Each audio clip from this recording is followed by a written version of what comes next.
Alright, so this is going to be just moments away from the when I last put you down. Very, very, very preliminary review that I'll just let you know of a few things. First of all, this dial lamp goes on and then it goes off after about 5 seconds. And for some reason, I don't know how, but some reason I'm getting 120 volts across it.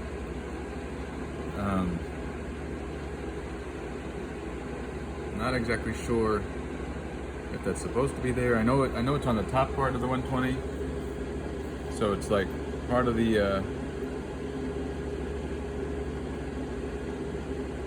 this thing makes my brain.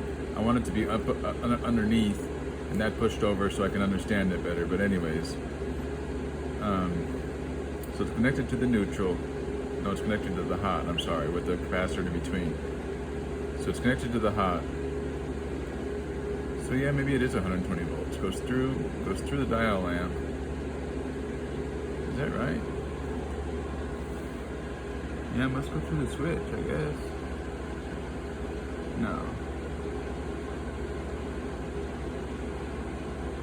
Yeah, I guess that's what you were saying. 120 volts going across it. That's right. Yeah. All right. Well, anyways, this dial lamp goes on, and then I have nothing. The light goes out. Volume, of course, same as before. It doesn't have any kind of the hum is the same no matter which way we turn the volume. In my old school book that I was reading, it says to put a plugged-in soldering iron on the grid of the output tube. So that's my 35L6 GT, and that's pin 5. So maybe that's what I'll do right now, and we'll just call it a day. Wait, are you telling me not to do that? Wait, I can't hear you. That's why you need to be over here. All right, so watch the dial lamp. I'm about to turn it on. I'm at 120.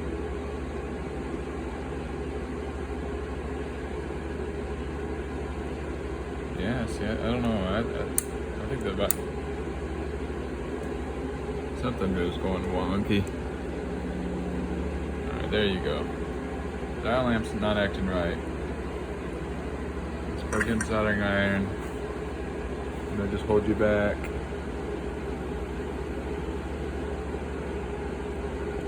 Nothing. No kind of blaring, anything. So, alright. So, back to the very basics, I think. Alright. I won't be turning it on anymore. Well, probably I will, but let me know what your thoughts are. Well, I don't know why the radio doesn't work, but I can tell you I have a pretty good feeling, at least a good step.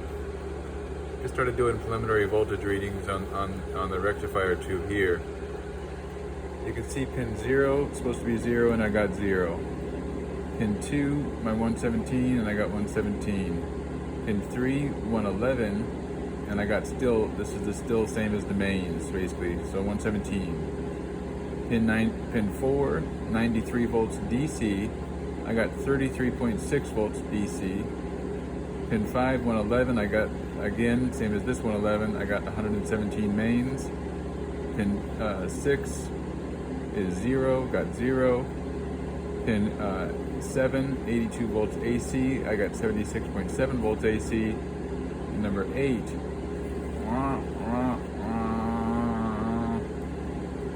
4 and 8s are not looking good. 120 volts DC, and then 40. So do I have a short somewhere in here? I mean, I put it exactly together as I had it. You know, I don't think I left anything off. Nothing catastrophic like that. I was pretty careful.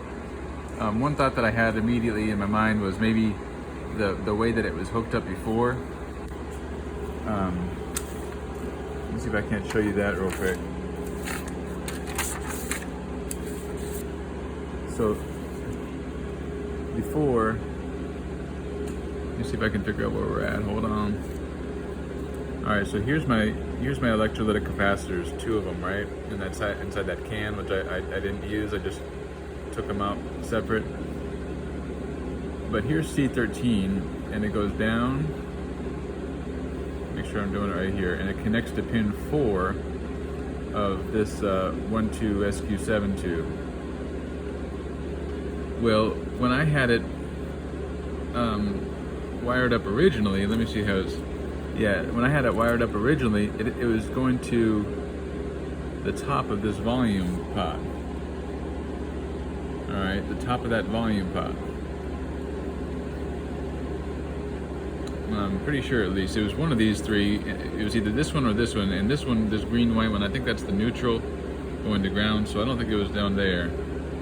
Or was it? Let me see, the top of the volume pot, hold on, I can tell you.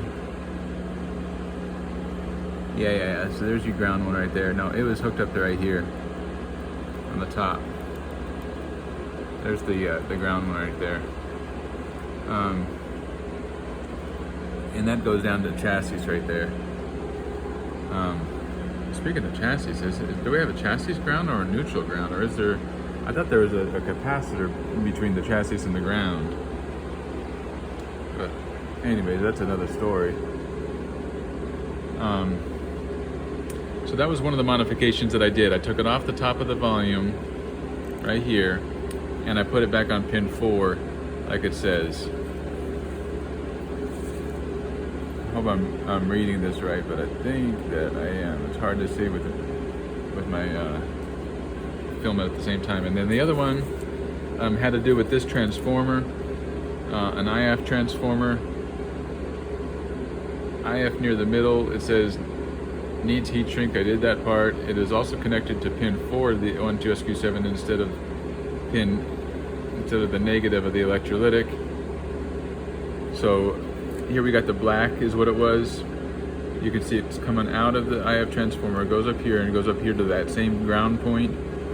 Well, it wasn't doing that when I had the radio original. Originally it went from down here and also tied into pin 4. Same place where the other place tied into. So maybe I need to make that change back again. Right now it's wired to the schematic, so at least the changes that I made. Who knows what else is in here that's not right, but anyways. Again, it doesn't seem like anybody else was in here before. This seems like all pretty much factory stuff. There's no extra parts that didn't look original. No bad soldering jobs, nothing like that. It look all intact, brand new actually. Alright, so let me see what else I can figure out.